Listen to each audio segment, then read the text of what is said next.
O Evangelho segundo o Espiritismo. Pedi, e obtereis.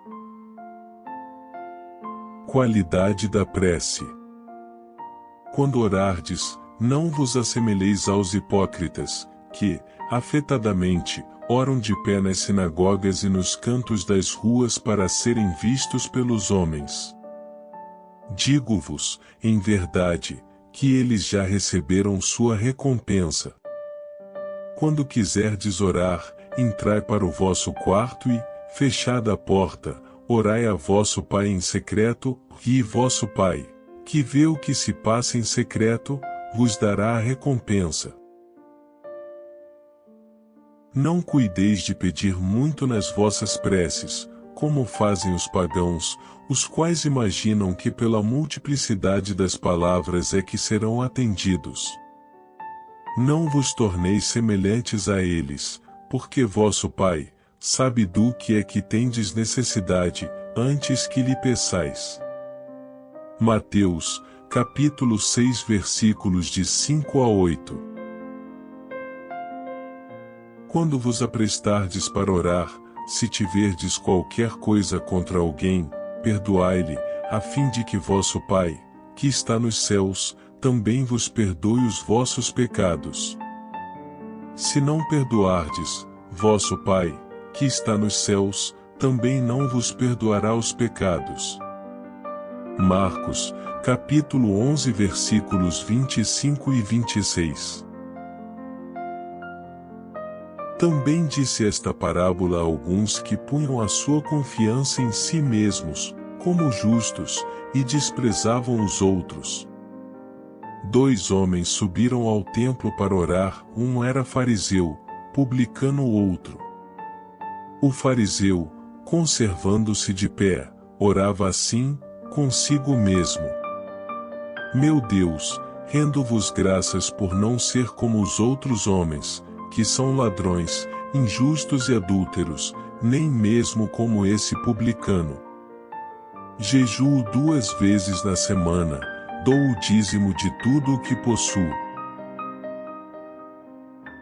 O publicano, ao contrário, conservando-se afastado, não ousava, sequer, erguer os olhos ao céu, mas batia no peito, dizendo: Meu Deus, tem piedade de mim, que sou um pecador. Declaro-vos que este voltou para sua casa justificado, e o outro não. Porquanto, aquele que se eleva será rebaixado e aquele que se humilha será elevado. Lucas, capítulo 18, versículos de 9 a 14. Jesus definiu claramente as qualidades da prece. Quando orardes, diz ele, não vos ponhais em evidência. Antes, orai em secreto. Não preocupeis em orar muito, pois não é pela multiplicidade das palavras que sereis escutados, mas pela sinceridade delas. Antes de orardes, se tiverdes qualquer coisa contra alguém, perdoai-lhe, visto que a prece não pode ser agradável a Deus, se não parte de um coração purificado de todo o sentimento contrário à caridade. Orai, enfim, com humildade, como o publicano, e não com orgulho, como o fariseu. Examinai os vossos defeitos, não as vossas qualidades, e se vos comparardes aos outros, procurai o que há em vós de mal. Eficácia da prece. Seja o que for que peçais na prece, crede que o obtereis e concedido vos será o que pedirdes. Marcos, capítulo 11, versículo 24.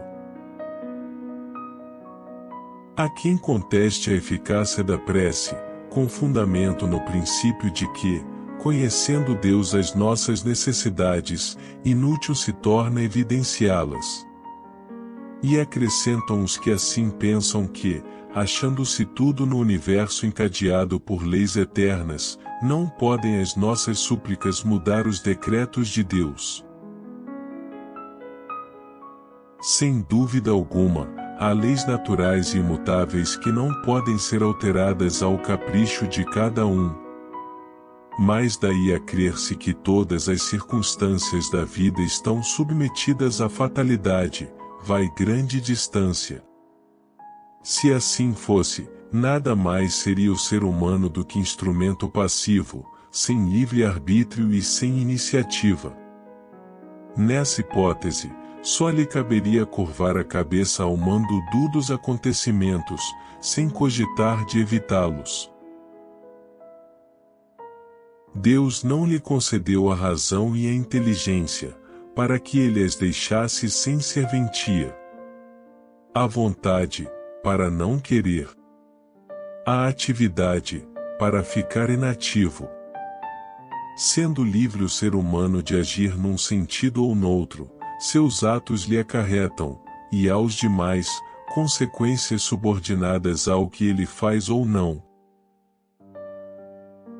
Há, pois, devido à sua iniciativa, sucessos que forçosamente escapam à fatalidade e que não quebram a harmonia das leis universais, do mesmo modo que o avanço ou o atraso do ponteiro de um relógio não anula a lei do movimento sobre a qual se estabelece o mecanismo.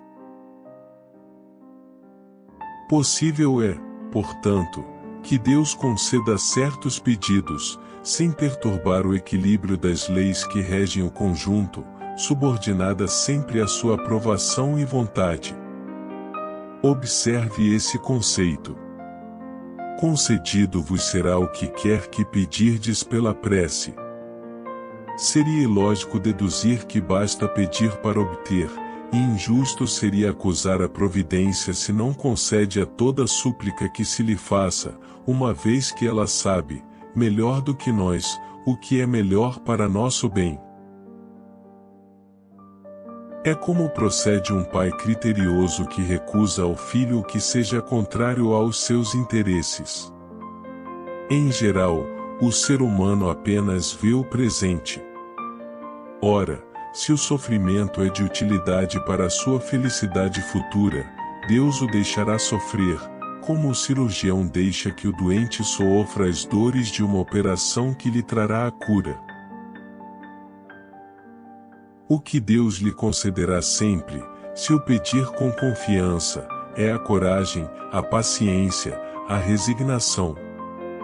Também lhe concederá os meios de se tirar por si mesmo das dificuldades, mediante ideias que fará-lhe surgir através dos bons espíritos, deixando-lhe dessa forma o mérito da ação. Ele auxilia os que ajudam a si mesmos, de conformidade com este conceito. Ajuda-te, que o céu te ajudará. Não auxilia, porém, os que tudo esperam de um amparo especial, sem fazer uso das faculdades que possui. Entretanto, a maioria das vezes, o que o ser humano quer, é ser socorrido por milagres, sem empregar o mínimo esforço. Tomemos um exemplo. Um homem se acha perdido no deserto. A sede o martiriza horrivelmente. Desfalecido, cai por terra. Pede a Deus que o ajude, e espera. Nenhum anjo lhe virá dar de beber. Contudo, um bom espírito lhe sugere a ideia de levantar-se e tomar um dos caminhos que tem diante de si. Por um movimento maquinal, reunindo todas as forças que lhe restam, ele se ergue, caminha e descobre ao longe um riacho. Ao aproximar-se, ganha coragem. Se tem fé, exclamará: Obrigado, meu Deus, pela ideia que me inspiraste e pela força que me deste. Se lhe falta fé, exclamará: Que boa ideia tive! Que sorte a minha de tomar o caminho da direita, em vez do da esquerda. O acaso, às vezes, nos serve admiravelmente. Quanto me felicito pela minha coragem e por não me ter deixado abater.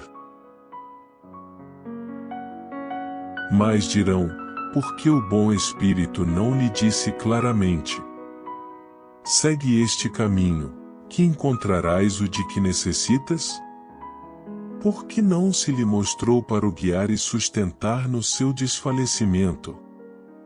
Dessa maneira tê-lo-ia convencido da intervenção da providência. Primeiramente, para lhe ensinar que cada um deve ajudar a si mesmo e fazer uso das suas forças. Depois, pela incerteza, Deus põe em prova a confiança que nele deposita a criatura e a submissão desta, à sua vontade. Aquele homem estava na situação de uma criança, que cai, e que, vendo alguém, se põe a gritar e fica à espera que a venham levantar. Se não vê pessoa alguma, faz esforços e se ergue sozinha. Se o anjo que acompanhou o homem tivesse dito: sou enviado por Deus para te guiar na tua viagem e te preservar de todo o perigo, nenhum mérito teria tido esse homem. Fiando-se no seu companheiro, nem sequer de pensar teria precisado. Essa a razão por que o anjo só se deu a conhecer ao regressarem. Pela prece, obtém o ser humano a colaboração dos bons espíritos, que sugerem e amparam em suas boas resoluções, e inspiram-lhes ideias benevolentes. Ele adquire, desse modo, a força moral necessária a vencer as dificuldades e a voltar ao caminho reto, se deste se afastou. Por esse meio, pode também desviar de si os males que atrairia pelas suas próprias faltas. Um ser humano, por exemplo, vê arruinada a sua saúde, em consequência de excessos a que se entregou, e arrasta, até o termo de seus dias, uma vida de sofrimento. Terá ele o direito de queixar-se, se não obtiver a cura que deseja? Não, pois teve a oportunidade de encontrar na prece a força de resistir às tentações. Se em duas partes se dividirem os males da vida, uma constituída dos que o ser humano não pode evitar e a outra das tribulações de que ele se constituiu a causa primária, pela sua negligência ou por seus excessos, ver-se-á que a segunda, em quantidade, excede de muito a primeira. Faz-se, portanto, evidente que o ser humano é o autor da maior parte das suas aflições, as quais se pouparia, se sempre agisse com sabedoria e prudência. Não menos certo é que todas essas misérias resultam das nossas infrações às leis de Deus e que, se as observássemos pontualmente, seríamos inteiramente abençoados. Se não ultrapassássemos o limite do necessário, na satisfação das nossas necessidades, não apanharíamos as enfermidades que resultam dos excessos, nem experimentaríamos as atribulações que as doenças acarretam. Se puséssemos freio à nossa ambição, não teríamos de temer a ruína. Se não quiséssemos subir mais alto do que podemos, não teríamos de recear a queda. Se fôssemos humildes, não sofreríamos as decepções do orgulho abatido. Se praticássemos a lei de caridade, não seríamos maldizentes, nem invejosos, nem ciumentos, e evitaríamos as disputas e os conflitos. Se mal a ninguém fizéssemos, não houvéramos de temer as vinganças. Admitamos que o ser humano nada possa fazer com relação aos outros males. Que toda prece lhe seja inútil para livrar-se deles. Já não seria muito ter a possibilidade de ficar isento de todos os que decorrem da sua maneira de proceder? Ora, aqui, facilmente se concebe a ação da prece, visto ter por efeito atrair favoráveis inspirações dos espíritos bons, alcançar deles força para resistir aos maus pensamentos, cuja concretização nos pode ser desastrosa. Nesse caso, o que eles fazem não é afastar de nós o mal, porém, sim, desviar-nos do ou mau pensamento que nos pode causar dano. Eles em nada impedem ao cumprimento dos decretos de Deus, nem suspendem o curso das leis da natureza, apenas evitam que as infrinjamos, dirigindo o nosso livre-arbítrio. Agem, no entanto, sobre nossa rebeldia, de maneira imperceptível, para nós não submetermos à vontade ou os maus pensamentos. O ser humano se acha então na posição de um solicitante de bons conselhos e os põe em prática, mas conservando a liberdade de segui-los ou não. Quer Deus que seja assim, para que aquele tenha a responsabilidade dos seus atos e o mérito da escolha entre o bem e o mal. É isso que o ser humano pode estar sempre certo de receber, se o pedir com fervor, sendo, pois, a isso que se podem, sobretudo, aplicar estas palavras: pedi e obtereis.